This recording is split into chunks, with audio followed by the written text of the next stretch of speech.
poets and writers, I'm Kay Spivey. I have scared away all of my friends. No one wants to talk to me anymore because the only thing I want to talk about is BTS. Literally, the only thing I want to do is send people their videos and talk about them and have people come and sit and watch their shows with me. Like, that's all I want to do. And so I thought, in the spirit of still being a booktube slash authortube slash poetrytube channel, I try to channel some of that BTS loving energy that has recently become the entirety of my existence and do the BTS book tag. Now it looks like the original posters for this have taken down their videos, or at least they're on private so I can't view them.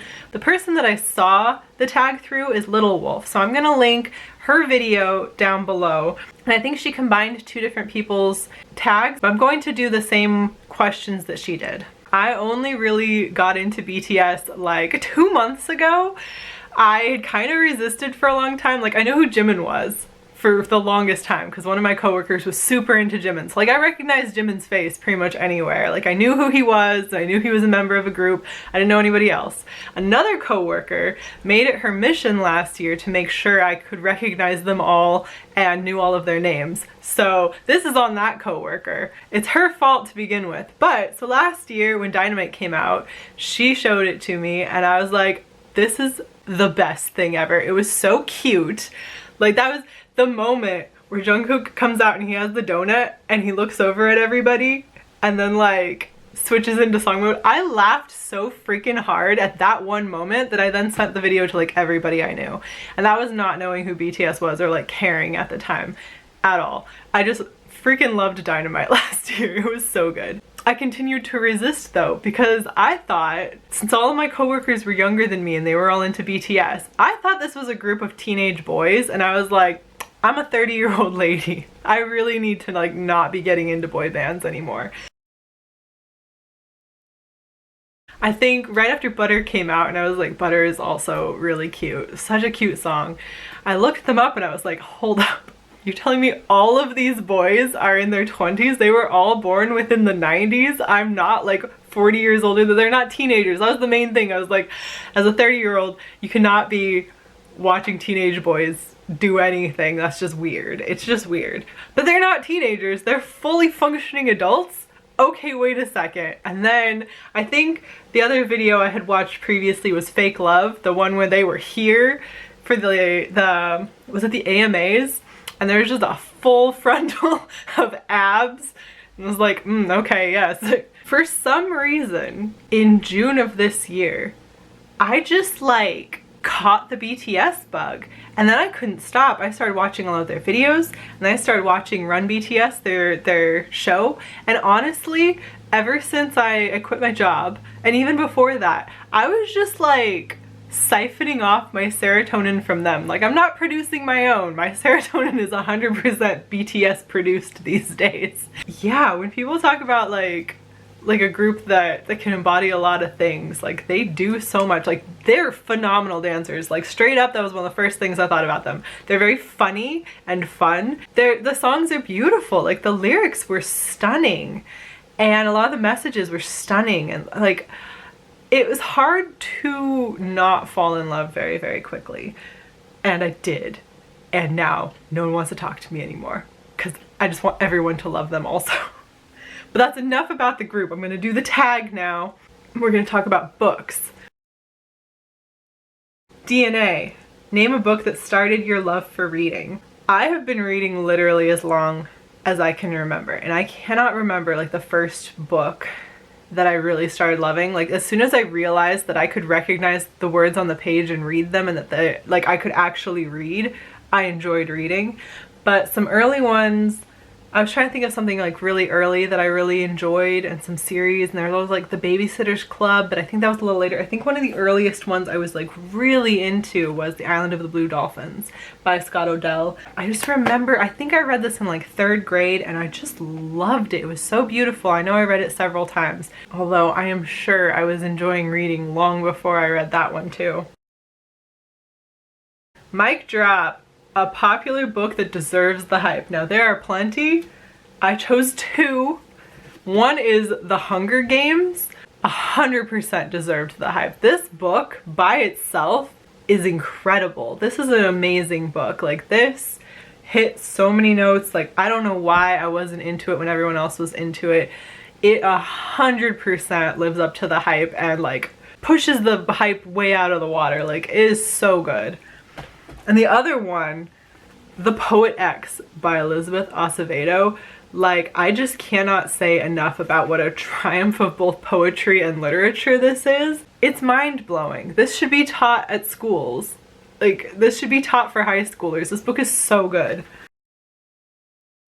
Fake Love. Fake Love. A book or character you used to love but now dislike. I'm sorry I'm going the easy route with this, but Harry Potter. I was never like a Potterhead or anything. I loved Harry Potter. I read all the books as soon as they came out. I went to see the movies as soon as they came out. I, you know, knew my house. Like, I talked with friends about it. I wasn't like obsessed. I didn't have posters all over the wall, but I loved Harry Potter so much, and it meant so much to me at very specific times in my life where like I needed something and Harry Potter was there, which I feel like a lot of people feel about the series just because, you know, we were growing up with it. And I haven't reread it in years. I haven't reread it, especially recently. It can't hit the same anymore, unfortunately, because of how loud the author has been about really terrible things. I'm not just gonna throw it all on Harry Potter. You know, another series that I used to love and now can never look at the same way again? Rurouni Kenshin. I basically survived middle school because of my love for Rurouni Kenshin. Like, I couldn't handle a lot of things at that time. I was not doing well at in middle school. Like, that was when my seasonal depression began. And Rurouni Kenshin single-handedly got me through it. Like, I was just siphoning serotonin from Rurouni Kenshin, basically. But, so the creator's a pedophile. Finding that out many years later was devastating, and yeah, it completely put a bad taste in the mouth of something that I really deeply held dear. Let Go. A book or series you were sad to see end. Strange the Dreamer by Laini Taylor. Oh, I could have probably read like 16 more books in this series, easily. Like, I was just so in love with the characters in the world. Especially by the time I finished Muse of Nightmares, which I was scared to finish Muse of Nightmares because I knew it was the last book and I didn't want the book series to end. When I finished it, I could have like gone and bought 16 more books and just kept reading them. I was so into the series. Serendipity, a book or character that makes you feel warm or happy. And so there were a lot, and I wanted to choose one that just like, it just popped to mind really, really quickly, and that's Howl's Moving Castle, because Sophie and Howl are just the best. And if you've only seen the movie is really, really good. The movie is also going to put you just right in your feels. But the book is way better. There is a twist in the book that I will not spoil because I feel like if you've been spoiled for it, I'm so sorry. Because when you get there, it's almost hilarious. There's nothing like it in the movie. But there is a twist in this that is so good. Also, Sophie is such a badass, but just like in her feelings all the time, and Howl is such a drama queen. The whole book just makes me feel good all the time. And the sequel too, Castle in the Air. All of the characters just bring you back to that warm, happy spot. It's such a good series. I love it to death. Euphoria, a book that makes you feel nostalgia. So actually I wanted to choose two for this one as well. A lot of books make me feel nostalgic. Like, I read a lot as a child, but one in particular is A Wrinkle in Time, because when I read this in 5th grade, it was a friend of mine's favorite book. And it's a friend I don't talk to anymore, but who was really like, she was my best friend for so many years before I moved. A Wrinkle in Time was something we shared very much. It was something that when I came back to it later was even more impactful and better than I remembered it being. And I realized how many like lessons I had internalized from it. Like, it left such an impression on me. And the movie was so good. It's a little weird, but it's weird in a way that it like hits similar feelings. It was a great movie. I had a lot of fun. It brought up all the feelings again. Strong nostalgia for this one. And the other one I really wanted to choose is The Joy Luck Club by Amy Tan, for similar reasons. Like, this brings me back to times and places in my childhood. and it brings me back to friendships I had. It's just such a wonderful story. What are we doing over here? It's just such a wonderful story in and of itself, and I love Amy Tan's writing so much. Run, your favorite coming of age novel. I don't own it, but definitely the one that I think still sticks with me as like the best coming of age novel that I ever read has got to be Walk Two Moons. Because I read it a little young actually, probably to have read it, but I read it and then remembered it kind of through my growing up and coming of age. Like I read it right before I hit puberty, which was probably the right time to read it, honestly. And Walk Two Moons was a fantastic book by Sharon Creech. A book on your TBR you're dying to read. I have a huge TBR. It's out of control right now, but I wanted to choose one that I felt like was tangentially similar to this tag because it is Wicked Fox by Kat Cho. It is about Gumiho. It's got a K-drama vibe is what I've been told, and it's by a Korean American author, so I felt like this was a good one to bring up for my TBR, and I think I'm gonna just like dive into this and love it. And I think it was on my previous TBR. My pile is very, very big. Name a book that made you realize something major about yourself. I'm gonna do two for this one as well because they got me through periods when I really needed something. The first one is No Matter the Wreckage by Sarah Kay, and this just hit a lot of feelings, and I don't really want to share exactly like what it taught me about myself or anything because it's one of those experiences that was very personal and very eye-opening and also very encouraging. Definitely this one. This poetry book is absolutely beautiful. The other one I have to mention is Jane Eyre, because when I read Jane Eyre, it was at a time in my life when I absolutely needed it, and the character of Jane was able to help me come to terms with some things and to make some decisions that I wouldn't have been able to by myself. And I was able to kind of move forward into another stage of my life during a really, really hard time because of Jane Eyre. So that is always going to be one that is like really dear to me.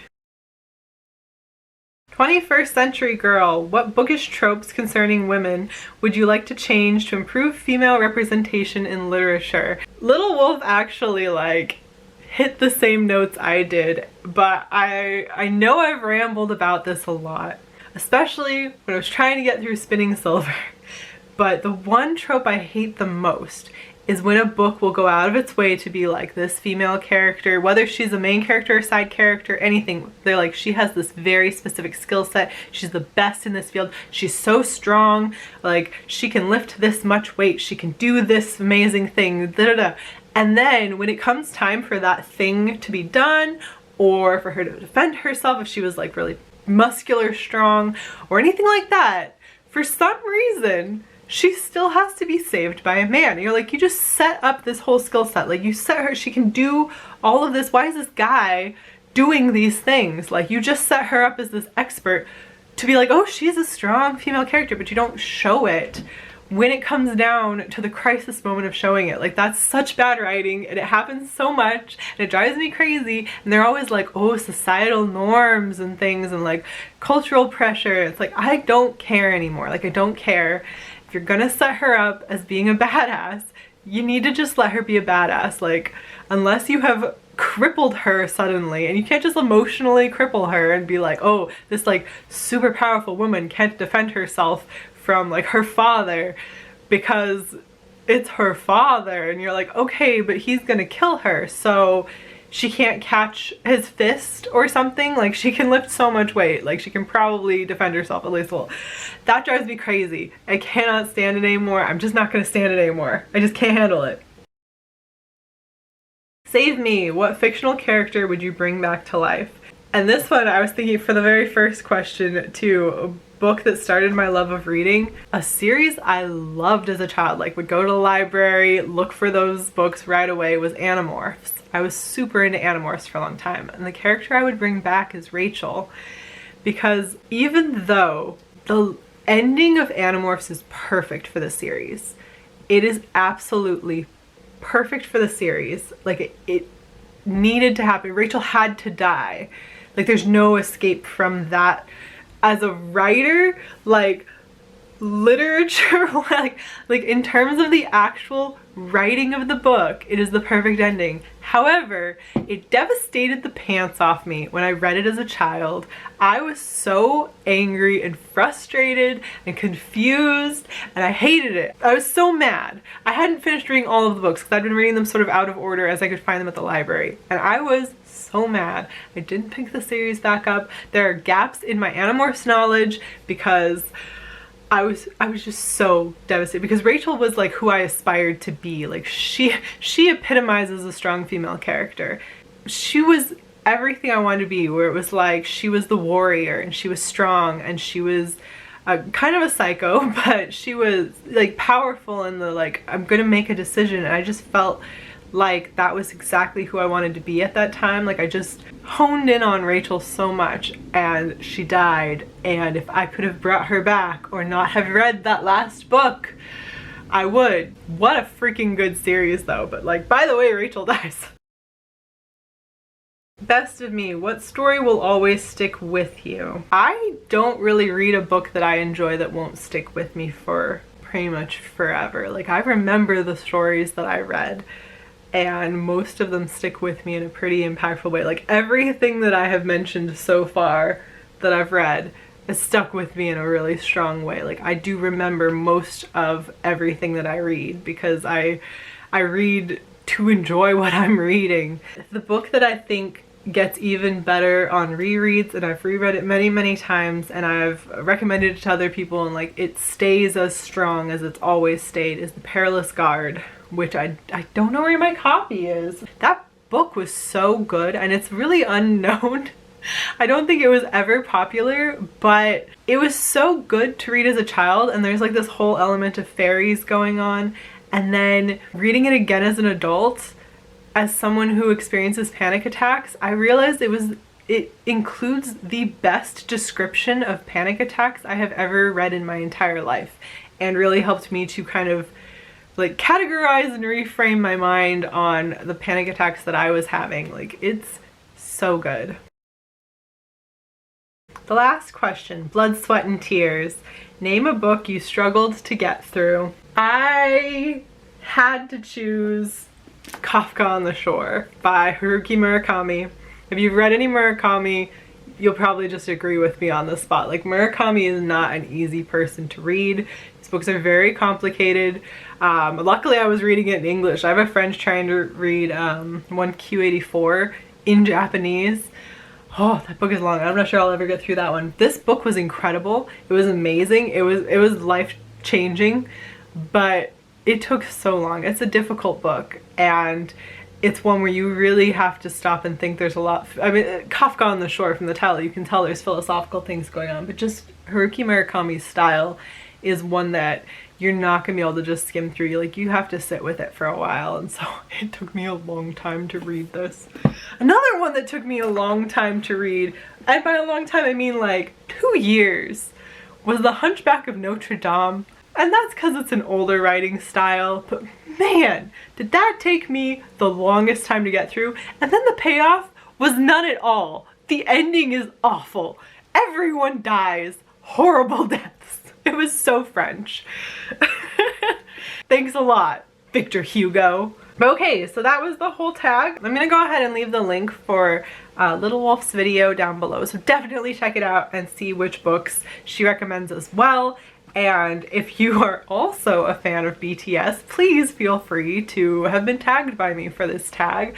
I only found like one other person who'd done it, so I know we're a niche group, but I'm so into them right now. And like, let me know your bias, and let me know your favorite song, and let me know if you're caught up on Run BTS, because the last 3 episodes where they were doing the Mafia game, but the like period costumes, that's been the best thing they've ever done. I've loved every minute of it. No one else has seen it. No one else will talk to me about it. I loved it. Okay, that's all for me today. Thanks for indulging me. If you stayed to the end, thank you so much. Whether or not you're a BTS fan, thank you so much. I hope you're having a great day. I'll talk to you again very soon. I will try to get the BTS out of my system and just have books and poetry. Can't guarantee anything. There might be more. Look forward to that. Anyway, I'll talk to you again soon. Good luck to you. Good luck to all of us. Bye.